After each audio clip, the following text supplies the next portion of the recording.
Matemáticas, tercer grado. Bloque 3. Secuencia 25. Razones trigonométricas 3. Maravillas de la trigonometría. Seguramente han escuchado que cuando Cristóbal Colón inició su viaje de descubrimiento a finales del siglo XV, temían que los barcos fueran a encontrar la orilla del planeta, porque se creía que la Tierra era plana. Esta idea sigue siendo popular aún en nuestros días. Sin embargo, en la antigua Grecia, desde el siglo VI antes de nuestra era, sabían que la Tierra no era plana y que era una esfera, pero creían que estaba sostenida por los hombros de un ser mitológico llamado Atlas, porque probablemente imaginaban que era relativamente pequeña.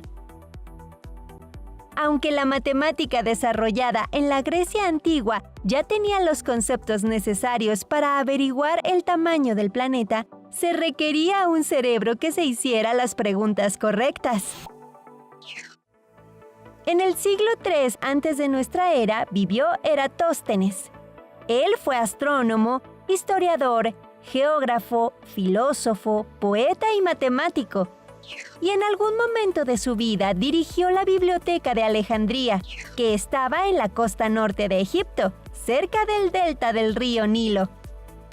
Existía entonces un relato acerca de que el día del solsticio de verano, el 21 de junio, exactamente al mediodía, en la ciudad de Siena, ninguna columna proyectaba sombra y que había un pozo en el que los rayos del sol caían verticalmente hasta el fondo. Por otra parte, en Alejandría, en ese mismo momento del día, las torres y los obeliscos sí proyectaban una sombra, por lo que Eratóstenes pensó que ese fenómeno solo podía explicarse por la curvatura de la Tierra y decidió hacer un experimento. En la mente de Eratóstenes, el pozo sería el instrumento para medir la circunferencia de la esfera, porque el 21 de junio al mediodía, los rayos solares iluminaban Siena en dirección hacia el centro de la Tierra. Debido a que el Sol se encuentra a una gran distancia, sus rayos en Alejandría se ven caer con cierta inclinación, y por eso es que se produce la sombra de la torre. Como la torre en Alejandría estaba perfectamente vertical, también estaba dirigida hacia el centro de la Tierra.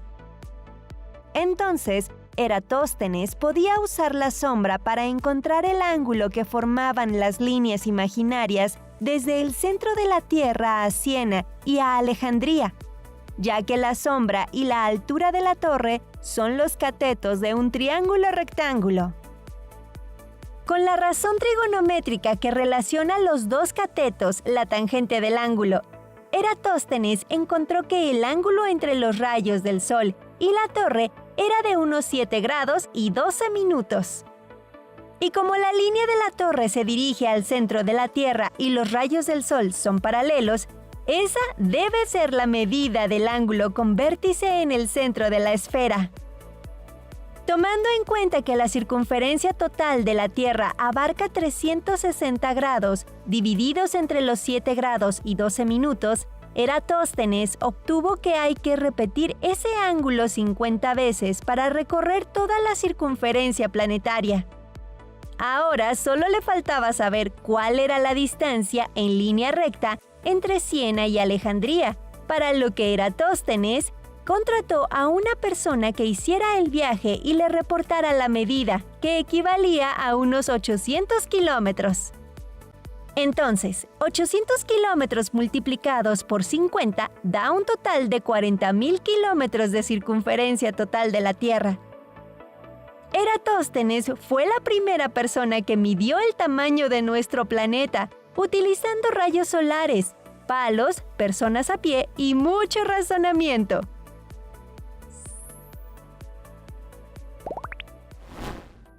En la actualidad, la medida más exacta que se tiene de la circunferencia de la Tierra es de 40.068 kilómetros. Por lo que resulta que la diferencia entre la circunferencia medida por Eratóstenes varios siglos atrás y la actual es de apenas unos cuantos kilómetros. Impresionante, ¿verdad? ¿Ustedes qué me dirían siguiendo la lógica de Eratóstenes?